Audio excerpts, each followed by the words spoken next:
at 6 on News Channel 8. Gas prices are on a free fall. The big question is, can they go any lower? Some experts we talk to say yes. Bridges are included in that street plan you'll be voting on. We'll tell you why some say it's a good thing and some say it's not. How would you like all-you-can-eat barbecue just for one price? I'll tell you about barbecue on the water and your weekend forecast. This is News Channel 8, coverage you can count on. And we do want to begin now with breaking news in the city's south side. That's where an apartment caught fire and a woman had to be rescued. The blaze broke out at the South Glen apartment complex about an hour ago, right there at 56th and Quaker. Tulsa firefighters tell us the woman who was rescued could die from her injuries. The cause of the fire unknown at this hour. We will, of course, bring you new information tonight on News Channel 8 at 10 o'clock. Well, today OPEC cuts oil production by 1.5 million barrels a day, and nothing happened. That's right, nothing. There was no spike in gas prices and demand kept falling. And speaking of falling, that's exactly what gas prices keep doing. News Channel 8's Bill Mitchell reports drivers now have something to smile about at the gas pump, and predictions are gas prices will continue to fall. Gasoline prices are free falling. They're going lower and lower. The experts say the gasoline market is finally working on a true supply and demand basis, and they could go even lower. Today, OPEC came out and announced that they were going to cut production. 6 months ago, everything would have shot up. The market reacted just completely opposite. It's already starting on a downward trend, and we think it's going to continue. At AAA, they wouldn't be surprised to see the national average drop another 30 to 40 cents by Thanksgiving. If you're crystal balling, you're going to probably see at least through early spring a continual slide in the price. Motorists at the gas pump like paying less. I don't spend the money, my company spends the money, so hopefully it gives them a smile, and that way at the end of the year they can put a little bit more money in my pocket. I'm enjoying them very much today. It's totally different. Well, I'm glad they're going down. I think they, with the economy the way it is right now, I think at least that's one of the bright sides of it right now. It's an amazing price to me because it's nowadays we can go everywhere without worrying about gas money. I like it a lot better.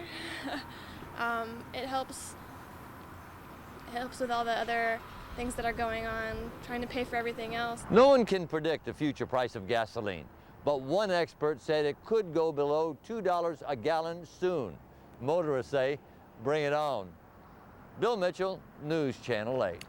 All right, thanks, Bill. By the way, a year ago, Tulsa drivers were paying about $2.65 for gas, and we know what happened after that. It went way up. Experts say gas prices could go up a little at Thanksgiving and around Christmas time, but for the most part, continue its downward trend through springtime. And now, your first forecast from the First Alert Storm Team. I am live tonight from Barbecue on the River, a third annual event here at the Riverwalk Crossing in Jenks, right along the river. Travis Kidd playing some music right now, live music till 11 o'clock tonight, and then all day tomorrow as 56 barbecue teams are here competing for lots of prizes, many of them local. Coming up, we're going to meet the guys from Men on Fire. No, they're not really on fire, but it's just a pretty cool name. Hey, let's talk about the weather. Here's what's going on. First of all, things have gotten a lot better than over the last couple of days. We're at 58 degrees right now, and here in the Jenks area, we're also at 58. So it's going to be a chilly night for your games, your barbecue, or whatever you have planned. Speaking of games, official. Touchdown Friday Night Football, starting off with 55 degrees and mostly clear at kickoff. But look at the end of the game, 48 and clear. That's a night where you not only bring your jacket, you bring your blanket as well to stay warm for all those games. But the winds are dying down. It should still be a nice night. What about the weekend? I've got that forecast, and I'll tell you more about this event coming up. All right, lots going on. Thanks, Frank. We all know during an emergency, response time is crucial. Yeah, that's why it's hard to believe that sometimes Tulsa Fire has to reroute their trip, all to avoid certain bridges around town. Now they're hoping the 5-year, $451 million street plan will fix it. News Channel 8's Tracy Watler has been covering this story for us. She joined us now live from West Tulsa. And Tracy, how many bridges are included in this proposal? 17 bridges totaling $28 million, and Tulsa Fire tells me replacing or even just fixing some of those bridges would make their response time faster, especially when it comes to driving those ladder trucks. This bridge over Crow Creek on Riverside is included in the street's proposal. Right now, Tulsa Fire tries to avoid the bridge altogether. That's because its limit is 15 tons, and just one of their trucks can weigh up to 30 tons. There are about a half dozen bridges like it that force crews to think twice before crossing with their ladder trucks, sometimes having them reroute a trip. Even our newest drivers know exactly how much that truck weighs and which bridges they can cross safely. Now, there is some opposition to the streets plan. I talked to former Councilman Roscoe Turner today, and he says the plan is a rush job, that supporters are just using scare tactics to sway the public, and he wants a new plan altogether. Reporting live from West Tulsa, Tracy Watler, News Channel 8. And if you'd like to look at that plan up close, including those 17 bridges, go to our website, KTUL.com, click on news links, and look for the streets plan. All right, a proposed hotel right near 51st and Yale gets the go-ahead. Despite protests from a nearby neighborhood, city councilors approved the developments of 8-1 last night. Now, Bill Christensen was the only opposing vote. The Candlewood Suites will be 4 stories tall. It's going to feature 78 rooms. Neighbors were worried about their privacy, so developers have agreed to make the windows opaque, lower the light level, and lower the structure by 1 story. Meanwhile, in Bixby, efforts are underway to make neighbors of the brand new Spirit Bank Event Center a little happier. Yeah, they soon realized after the very first concert noise was going to be a big problem. Neighbors we talked to last month said the sound from the ZZ Top concert shook their homes and kept their kids awake. So managers of the event center are doing more to muffle the music. 36 soundboards are going up over the next 10 days in between events. It's a beautiful $50 million facility, but it's got some tweaking to still do. I mean, there's a needle bond carpet that encompasses the entire theater. So they're doing everything they can to help their neighbors. Other soundproofing includes foliage on the backside of the building. Well, John McCain and Sarah Palin focus on 2 swing states, Colorado and Missouri. Meanwhile, Barack Obama remains in Hawaii with family as Joe Biden heads to West Virginia, a haven for the GOP. Reporter Jessica Doyle is in Washington covering the latest. Barack Obama is in Hawaii today, taking some time off from his campaign schedule to visit his ailing grandmother. Before he went, tough words in an Indianapolis rally. We've seen it before. We're seeing it again right now. Some of the ugly phone calls, all aimed at keeping us from working together. This comes as the McCain campaign uses robocalls to voters in key swing states. Those are the recorded messages that can be automatically sent to many home numbers. Hello, I'm calling for John McCain and the RNC because you need to know that Barack Obama has worked closely with domestic terrorist Bill Ayers. On the trail today, Michelle Obama steps in for her husband at rallies in the battleground state of Ohio. John McCain turns his attention to Colorado, where he's looking to gain ground on Obama. Another key state is Florida, with 27 electoral votes up for grabs. McCain continued his tour through there on Thursday. We need to win on November 4th. With your help, we're gonna win. We're gonna win Florida and bring real change to Washington, D.C. A McCain supporter in Florida believes his home was shot at because he had a McCain sign in his yard. Over 300 people in Florida have reported McCain yard signs stolen or vandalized. The state's attorney general is getting involved in the investigations. In other parts of the country, Obama supporters have also reported having signs stolen from their yards. Obama returns to the trail on Saturday, targeting the previously Republican strongholds of Colorado, New Mexico, and Nevada. McCain heads to New Mexico tonight. In Washington, I'm Jessica Doyle. With endless reports of bad business dealings and CEOs cooking the books, it's no wonder trust in CEOs is on the decline. In fact, a recent Gallup poll revealed that 9 out of 10 teens would not work for a company that was unethical. That's why students at Rogers High School got a visit from local business leaders today. Their message, that responsible behavior is necessary to succeed in both business and in life. Ethics means doing what's right even when no one's watching. Always, treating people in a way that you would like to be treated. We have these business people coming in sharing very personal stories about decisions that they've had to make in their businesses. Well, the program is sponsored by Junior Achievement of Eastern Oklahoma. A staff sergeant in Iraq reaches out to a high school football player here in Oklahoma. Plus, thousands of runners are carving up tonight, getting ready for the Tulsa Run. Find out which streets drivers might want to avoid. They are squealing for barbecue down here at the river. I'll tell you about barbecue on the river and the latest weekend forecast. Plus, a local business owner combines learning with fun. We're going to tell you about a new hands-on museum just for kids.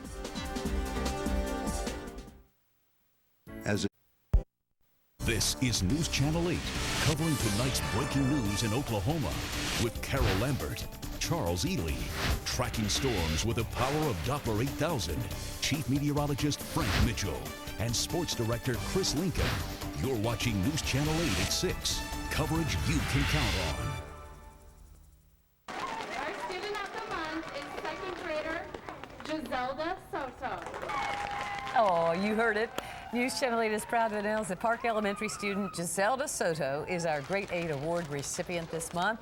Giselda received the award for good grades, extra effort, and taking more initiative in class. News Channel 8's Tracy Watler is on hand this afternoon to hand out the award in front of the entire school.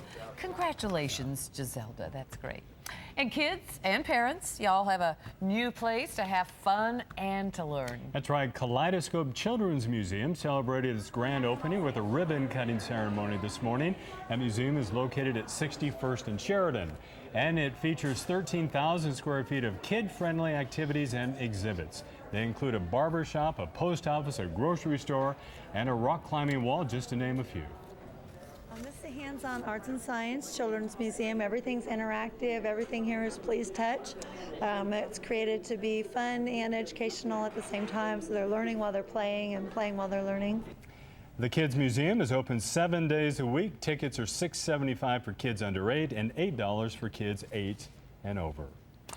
Well, on your mark, get set, go. The Tulsa Run starts tomorrow morning, 9 o'clock. Carol? Are you running? No, I'm not running. All right, me neither. But this is the 30th year for the big race. Thousands of people are running. They are expected to get out there and strut their stuff. Many of those folks are from out of state, so the impact to Tulsa's economy means millions of dollars. And it means big bucks for the runners, too. More than $10,000 in prize money is up for grabs. Now, there's also a new course for the runners, so if you are driving in that area tomorrow, you might want to know about this. Starting around 8 in the morning, the 23rd Street Bridge, it's going to be closed, along with intersections along Boulder, Boston, and Denver Avenues. Parts of Peoria and Utica will also be closed. With the power of live Doppler 8000, you can count on News Channel 8's first alert storm team. I tell you what, it's just a perfect day to do most anything, whether you're running, grilling. You know, I'm getting kind of hungry. Yeah, speaking of grilling, News Channel 8's Frank Mitchell is live at the Riverwalk Crossing in Jenks for a barbecue festival.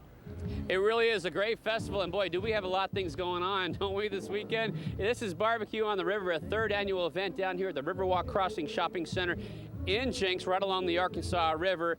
56 barbecue teams sanctioned. This event is by the Kansas City Barbecue Society. They are competing tomorrow. For $10, you can try all that you want from 56 different teams, and they do make more than one kind of dish.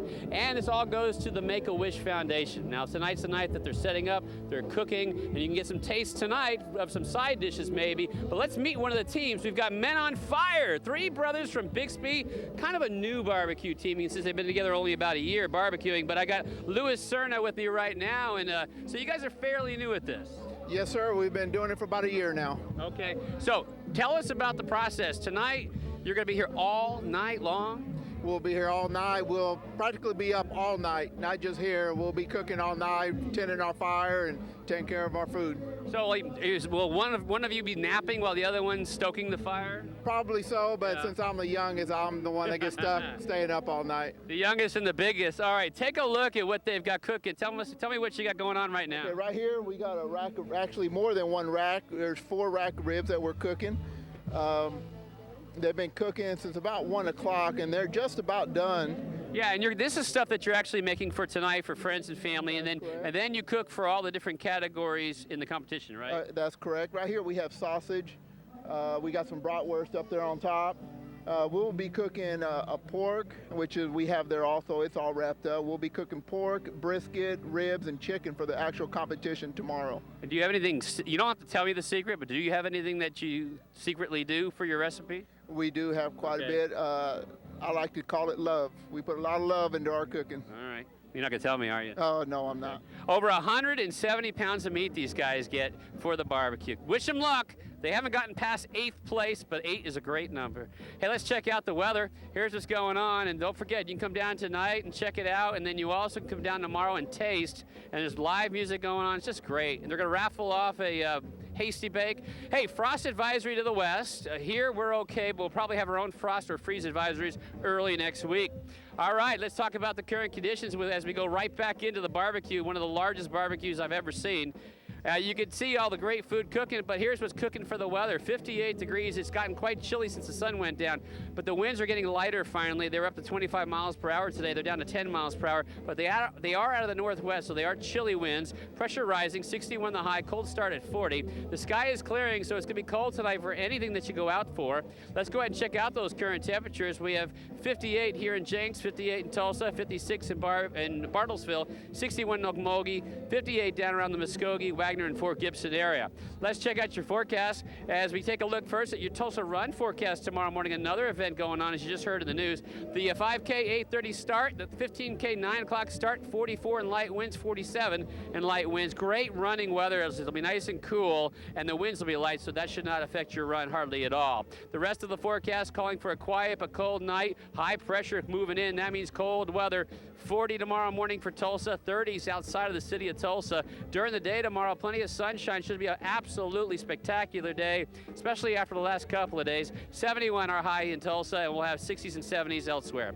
The rest of your 8-day planner, we are looking at 75 on Sunday, which is great because I have a cold front coming in, but that front's going to come in after we hit 75, so we'll be in pretty good shape for the time being. And then we'll get cold Sunday night to 41, Monday only 60, 36 Tuesday morning. So again, those are the areas of time that we're looking for possible freezes and frost.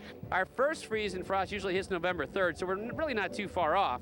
Now look ahead to Friday. That's Halloween. Right now it looks pretty good, 74 and partly sunny during the day, and right now we don't have rain, ice, or snow, which we have had in the past. We don't have that at night yet, so it looks like it'll be good for all the trick-or-treaters. So once again, this is a free event to come and check out and get the free music. And for $10 tomorrow morning, you can come and taste all this great barbecue that will be cooking all night tonight. Can you guys believe that? Did that make you hungry when you saw that shot? Mm-hmm. All right, thank you, Frank. Okay. Bring us back some barbecue. Yeah, good stuff out there. Well, the World Series, yeah, it's that time, and it's all tied up. That's right, and it's Friday night, which means high school football. Ruben has a preview when we come back. Our dad has a lot of energy. Our dad has a plan for the future. Our dad is Oklahoma Corporation Commissioner Jeff Cloud. Dad's job is to save money. Find energy solutions for Oklahoma. Our dad, Jeff Cloud, wants Oklahoma to lead the nation in wind power. That's wind power. Dad wants to reduce our dependency on foreign oil. Drill, baby, drill. Dad wants a better future for Oklahoma. So vote for our dad, Jeff Cloud. Oklahoma Corporation Commissioner Jeff Cloud.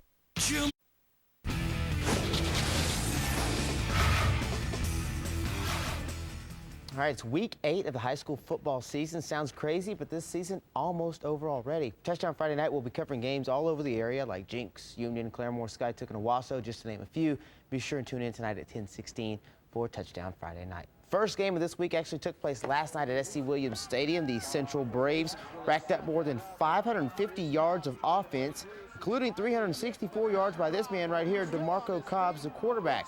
The junior signal caller showed out. He passed for 2 touchdowns, ran for a couple more, and returned to kickoff 91 yards for another score. Central picked up their 2nd district win. They are 5th win overall. Here's a kind of cool story for you. Another use for TouchdownFridayNight.com. A staff sergeant from overseas used our site to reach his favorite football team. Quentin Tibbetts is with the 138th Fighter Wing and is a huge Westville Yellow Jackets fan.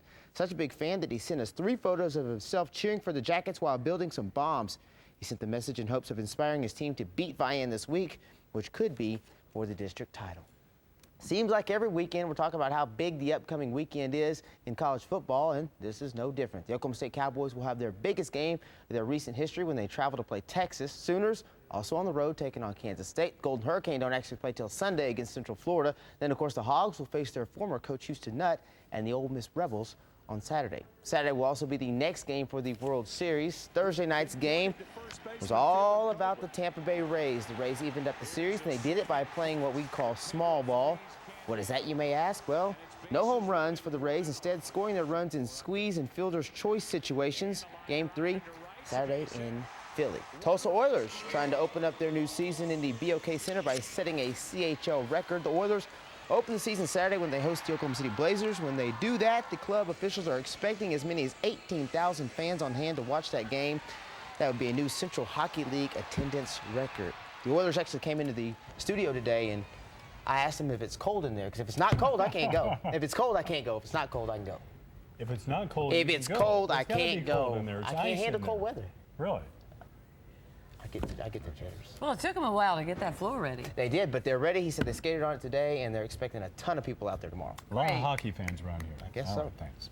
That's our news tonight. Thanks for watching. Our coverage continues online at KTUL.com 24/7, of course, and then at 10 o'clock right after 2020. We hope you have a good night and a wonderful weekend.